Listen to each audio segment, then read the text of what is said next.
యాసను చూస్తే కొందరికి ఎందుకంత కడుపు మంట? మన మట్టి కథలను, మన మాండలికాన్ని కించపరచడమే ఒక ఫ్యాషన్ గా మారిందా? సోషల్ మీడియాలో జరుగుతున్న ఈ విద్వేషపూరిత ట్రోలింగ్ వెనుక ఉన్న అసలు కుట్రేంటి? భాషపై కావాలనే దాడి చేయటం వెనుక ఉన్న ఆ సంకుచిత మనస్తత్వం ఏంటి? గత 10 ఏళ్లుగా ఎంతో కష్టపడి నిలబెట్టుకున్న తెలంగాణ సినిమా అస్తిత్వాన్ని మళ్లీ పాతాళానికి తొక్కేయాలని చూస్తున్నారా? అసలు ఇడుపు కాగితం అనే పదం కొందరికి ఎందుకు చేదుగా మారుతోంది? తెలంగాణ వాదుల ఆగ్రహం వెనుక ఉన్న వాస్తవాలేంటి?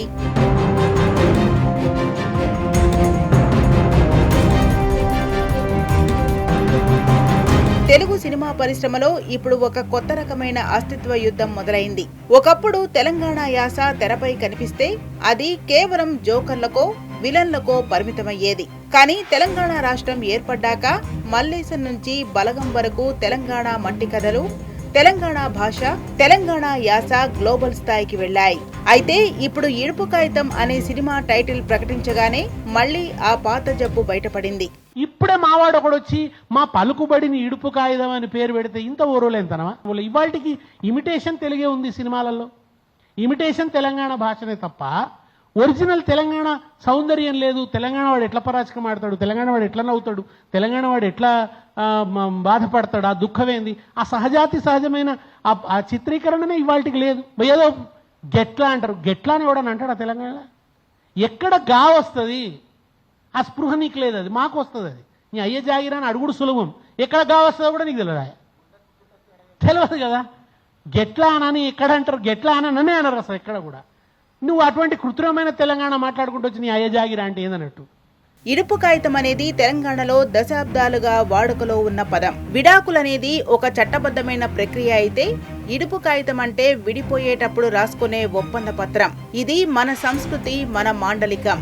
దీన్ని అర్థం చేసుకోలేని వారు సోషల్ మీడియాలో దాడి చేస్తుంటే ఇది కేవలం సినిమాపై విమర్శ అనుకోవాలా? లేక ఒక ప్రాంతంపై, ఒక భాషా సంస్కృతిపై జరుగుతున్న సాంస్కృతిక దాడి అని భావించాలా?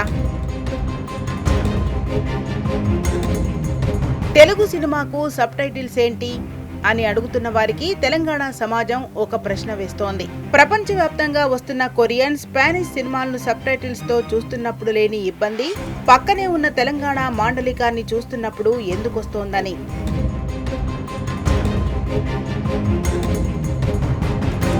ఇక్కడ గమనించాల్సిన విషయం ఏంటంటే, గంటా చక్రపాణి అన్నట్లు అర్థం కాకపోతే మౌనంగా ఉండండి. కానీ ఇక్కడ మౌనం లేదు, కావాలని చేస్తున్న విష ప్రచారం ఉంది. ప్రియదర్శి లాంటి నటులు తెలంగాణ ప్రాంతీయతను గర్వంగా ప్రపంచానికి చూపిస్తుంటే దాన్ని అణిచివేయాలని చూడటం ఏ రకమైన సంకుచిత మనస్తత్వం?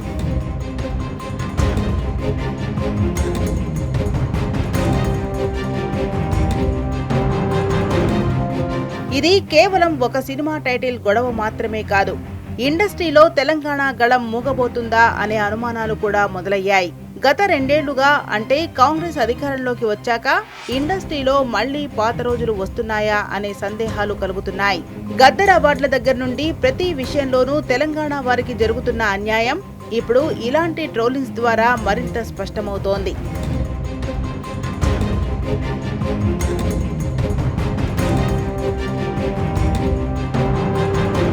రాహుల్ రామకృష్ణ చెప్పినట్టు మా కథలను మేం మా యాసలోనే చెప్పుకుంటాం.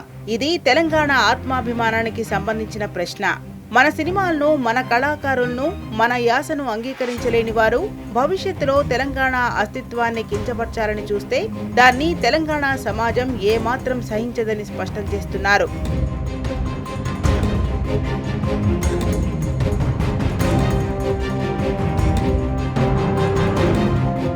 తెలంగాణ భాష ఇదొక మాండలికం మాత్రమే కాదు, అదొక అద్భుతమైన శాస్త్రీయ భాష అని ప్రవచనకర్త గరికపాటి నరసింహారావు లాంటి వారే చెప్పారు. నిజానికి గ్రాంధిక భాషకు అతి దగ్గరగా ఉండేది తెలంగాణ యాసనే. చేసినారు అని మనం పద్యాల్లో అంటుంటే తెలంగాణలో చేసిండ్రు అని అంటారు. ఇందులో అక్షరాల మార్పులుండొచ్చు, కానీ మూలంలో అదొక స్వచ్ఛమైన భాష, అచ్చమైన తెలుగు భాష. ఎట్టి పరిస్థితుల్లో తెలంగాణ భాష చాలా గౌరవించవలసిన భాష అని గరికపాటి చెప్పారు. తెలంగాణ భాష మొత్తం గ్రాంథిక భాషకి చాలా దగ్గరైనటువంటి భాష. వ్యాకరణం తెలిసిన వారు పరిశీలిస్తే అర్థం. చేసిండ్రు అంటారు కదండి, చేసినారు అని పద్యాల్లో వాడుతున్నారు. చేసినారు అది సరిగ్గా కొంచెం నా కింద రావచ్చు వస్తే చేసినారు అయింది. మనం నిష్పక్షపాతంగా మాట్లాడుకుందాం. నేను కవిని, నాకు భగవంతుడితో సమానం ప్రపంచంలో ఎవరైనా సరే, నాకు ప్రాంతాలతో నిమిత్తం లేదు. కానీ పక్కాగా చెబుతున్నా, ఎవరితో వాదించడానికైనా సిద్ధం. తెలంగాణ భాష శాస్త్రీయమైన భాష, గ్రాంథిక భాషకి చాలా దగ్గరగా ఉండే భాష. తెలంగాణ ప్రాంతంలో భాష గ్రాంథికంగానే ఇంకా ఉండడానికి కూడా కారణం ఏమిటంటే దిక్కుమాలిన ఇంగ్లీషు భాష ప్రభావం అక్కడ చాలా తక్కువ. అందుకని భాషాపరమైనటువంటి విభేదాలకి పోవద్దు. ఎట్టి పరిస్థితుల్లో తెలంగాణ భాష చాలా గౌరవించవలసినటువంటి భాష.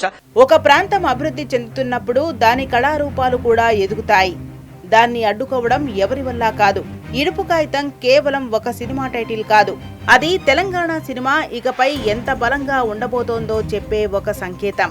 ఈ విద్వేషపూరిత ట్రోలింగ్ ను మానుకోండి.